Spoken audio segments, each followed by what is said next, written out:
மெயினாக எல்லாருமே மொபைல் வாங்கணும்னா யூசர் எக்ஸ்பீரியன்ஸ் நல்லா இருக்கணும், ஒரு பெஸ்ட்டு பர்ஃபார்மன்ஸ் தரக்கூடிய ஒரு மொபைல் அண்ட் இதோட ப்ரைஸிங் பட்ஜெட் செக்மெண்ட்குள்ளே இருக்கணும் அப்படின்னு தான் நினைப்போம். பட் இது எல்லாத்துக்குமே சூட்டபிளான ஒரு மொபைல் தான் Lenovo Z5s. பட் Lenovo வந்து இந்தியாவில் எந்த ஒரு மொபைலுமே லான்ச் பண்ணல, அதாவது 1 இயர்ஸாக. பட் சைனாவில் வந்து ஜெட் சீரியஸை ஒரு பெஸ்ட்டு பட்ஜெட் செக்மெண்ட்டில் லான்ச் பண்ணிட்டு இருக்காங்க. பட் இந்த மொபைல் இந்தியாவுக்கு வருமா? ஸோ இந்த வீடியோவை கடைசி வரையும் பாருங்கள்.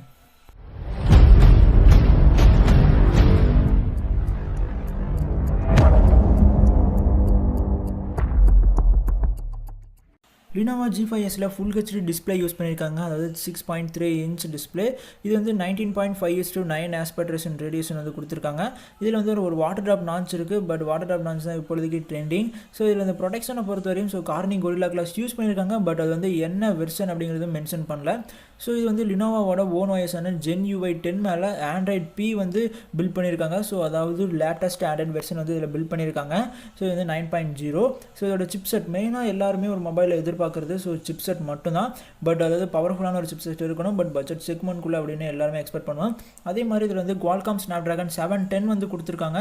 இது வந்து 10 நானோமீட்டர் ப்ராசஸில் வந்து ரன் ஆகிட்டு இருக்குது. பட் நானோமீட்டர் ப்ராசஸர் அப்படின்னு என்னன்னு தெரியலாம், மேலே ஒரு ஐ பட்டன் கொடுக்குறேன். ஸோ ஓட் பண்ணுங்கள், ஸோ எக்ஸ்பிளைன் பண்ணுறேன் பட் நெக்ஸ்ட் வீடியோவில். ஸோ 10 நானோமீட்டர் ப்ராசஸ்னால ஸோ இதோட பேட்டரி டைனும் கம்மியாக இருக்கும். அது மட்டும் இல்லை, இதோட ஹீட்டிங் வந்து அந்த அளவுக்கு கிடையாது அப்படின்னு சொல்லலாம். பட் இதோட CPU பொறுத்தவரையும் அதாவது ஆக்டோகோர் 2.2 GHz Creo 260 வந்து கொடுத்துருக்காங்க. பட் இது ஒரு 710 ப்ராசஸரில் அதாவது இதோட ப்ரைஸிங் வந்து ரொம்ப கம்மியாக இருக்கிறது. அதாவது இதோட யூரோ ப்ரைஸ் வந்து 220 யூரோவில் வந்து கொடுத்துருக்காங்க. பட் இது வந்து இந்தியாவில் லான்ச் பண்ணால் ஒரு 17,000 to 18,000 லான்ச் பண்ணுவாங்க. பட் இந்த பட்ஜெட் செக்மெண்ட்டுக்குள்ளே Snapdragon 710 கொடுக்கறதுனால இதோட CPU வந்து இது வந்து சிங்கிள் கோர் தான் யூஸ் பண்ணியிருக்காங்க, அதாவது 2.2 GHz Creo 260 மட்டும் தான் யூஸ் பண்ணியிருக்காங்க. பட் இது ஒரு பெட்டர் பர்ஃபார்மன்ஸ் தரும். ஸோ இதோட GPU பொறுத்தவரையும் Adreno 660 வந்து யூஸ் பண்ணியிருக்காங்க. ஸோ Adreno பொறுத்தவரையும் எப்பவுமே கேமிங் எக்ஸ்பீரியன்ஸ் ரொம்ப நல்லாயிருக்கும், அதாவது மீடியோடெக்கை விட. பட் இதோட Adreno வந்து எப்பவுமே பெஸ்ட்டாக இருக்கும். ஸோ இதோட மெமரி ஸ்லாட்டை பொறுத்தவரையும் இதில் வந்து ஹைப்ரிட் ஸ்லாட் வந்து யூஸ் பண்ணியிருக்காங்க, அதாவது ஒரே டைமில் 1 SIM இல்லைனா SD கார்டு போட்டு யூஸ் பண்ணிக்கலாம், இல்லைனா 2 SIM போட்டு நம்மளால் யூஸ் பண்ணிக்கலாம். ஸோ இதோட டிஸ்அட்வான்டேஜ்னு சொல்ல முடியாது. ஆனால் இதில் வந்து ஸ்டோரேஜ் வந்து எக்ஸ்ட்ரா, அதாவது 2 ஆப்ஷன் வந்து கொடுத்துருக்காங்க. இதில் வந்து 128GB 6GB RAM வேரியன்ட் இல்லைனா 64GB 4GB வேரியன்ட் வந்து கொடுத்துருக்காங்க. ஸோ இது 128GB நம்ம யூஸ் பண்ணுறதுனால SD கார்டு அந்த அளவுக்கு நம்மளுக்கு வந்து தேவைப்படாது. பட் இதோட கேமரா மெயினாக இந்த பட்ஜெட் செக்மெண்ட்டுக்குள்ளே ஒரு 3 கேமரா வந்து யூஸ் பண்ணியிருக்காங்க, அதாவது 16MP 1.8 அப்பச்சர் வந்து கொடுத்துருக்காங்க. வந்து 8MP f2.4 அப்பச்சர், அதாவது டெலிபோர்ட்டர் லென்ஸ் யூஸ் பண்ணியிருக்காங்க. ஸோ 5MP 2.4 டெப்த் சென்சர் வந்து யூஸ் பண்ணியிருக்காங்க. ஸோ வந்து 3 கேமராஸ் யூஸ் பண்ணியிருக்காங்க, அதாவது 17 to 80 பட்ஜெட்குள்ளே இருக்க ஒரு மொபைலுக்குள்ளே 3 கேமராஸ் வந்து யூஸ் பண்ணியிருக்காங்க. பட் ஃபஸ்ட்டு இருக்க வந்து 16MP வந்து பிரைமரி கேமரா.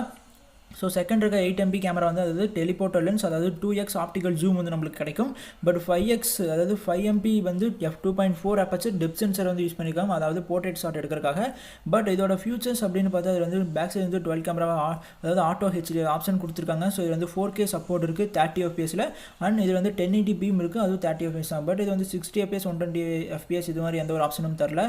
பட் இதோட செல்ஃபி கேமரா பொறுத்தவரையும் அது 16MP f2.0 அப்பச்சர் வந்து கொடுத்துருக்காங்க. இதில் வந்து HDR ஆப்ஷனும் இருக்குது. ஸோ இது வந்து 1080p 30 fpsல வந்து நம்மளால வீடியோ வந்து ரெக்கார்ட் பண்ண முடியும். ஸோ இதோட சவுண்ட் எஃபெக்ட்ஸை பொறுத்தவரையும் அதாவது இதோட லவுட் ஸ்பீக்கர் 3.5mm ஜாக்கும் வந்து அவைலபிள் இருக்குது. ஸோ இது வந்து 3.5mm அதாவது ஹெட்ஃபோன் ஜாக் வந்து ரிமூவ் பண்ணவே கிடையாது. பட் இது ஒரு ரிமூவ் பண்ணாத ஒரு விஷயம் வந்து ஒரு நல்ல விஷயமே சொல்லலாம். ஏன்னா ரீசனாக லான்ச் ஆகிற எந்த ஒரு மொபைலுமே மெயினாக அந்த MI A சீரீஸில் வந்து ஹெட்ஃபோன் ஜாக் வந்து ரிமூவ் பண்ணிட்டு வராங்க. பட் இந்த மொபைலில் அந்த இது இல்லை.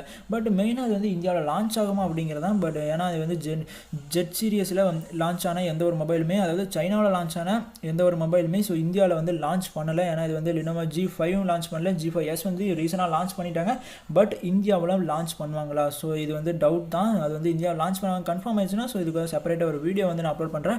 ஸோ இதோட ஃபியூச்சர்ஸ் அப்படின்னு பார்க்குற வரையும் ஃபிங்கர் சென்சர் வந்து எல்லா ஃபிங்கர் பிரிண்ட் சென்சருமே அவைலபிள் தான். Finger print sensor, gyroscope sensor, proximity sensor, இது மாதிரி எல்லா சென்சருமே இருக்குது. பட் இதில் வந்து ஃபாஸ்ட் சார்ஜிங் வந்து இருக்குது, அதாவது 15 watts ஃபாஸ்ட் சார்ஜர் வந்து கொடுத்துருக்காங்க. அதனால நம்ம 1.5 hourல ஃபாஸ்ட்டாக நம்மளால் சார்ஜ் பண்ணிக்க முடியும். ஸோ இதோட பேட்டரி லைஃப் பொறுத்தவரையும் அதாவது 3300 mAh தான் கொடுத்துருக்காங்க. ஸோ இது ஒரு கம்மியான பேட்டரி லைஃப் மாதிரி தான் இருக்கும். பட் Lenovo Z5sல வந்து 10 நானோமீட்டர் ப்ராசஸில் வந்து ரன் ஆகிட்டு இருக்குது. அதனால இதோட பேட்டரி வந்து அந்த அளவுக்கு இருக்காது. ஸோ பேட்டரி லைஃப் வந்து 1 டேக்கு வந்து தாராளமாக வரும். ஏன்னா அது வந்து 10 நானோமீட்டர் ப்ராசஸில் வந்து ரன் ஆகிட்டு இருக்குது. ஸோ இந்த நானோமீட்டர் அப்படின்னா என்ன தெரியல அப்படின்னா மேலே ஒரு ஐ பட்டன் கொடுக்கேன். ஸோ ஓட் பண்ணுங்கள், நான் செப்பரேட்டாக ஒரு வீடியோ வந்து பண்ணுறேன். ஸோ அது மட்டும் இல்லை, இது வந்து ஃபாஸ்ட் சார்ஜிங் வேறு கொடுத்துருக்காங்க. ஸோ வந்து நம்மளுக்கு என்ன தான் பேட்டரி வந்து சீக்கிரமாக குயிக்காக டவுன் ஆகிட்டாலும் ஃபாஸ்ட் சார்ஜிங் யூஸ் பண்ணி நம்ம சீக்கிரமாக சார்ஜும் பண்ணிக்க முடியும். ஸோ அது மட்டும் இல்லை 10 நானோமீட்டர் அப்படிங்கிறதுனால ஹீட்டிங்கும் இருக்காது. பேட்டரி டைனும் வந்து அதிகமாக இருக்காது.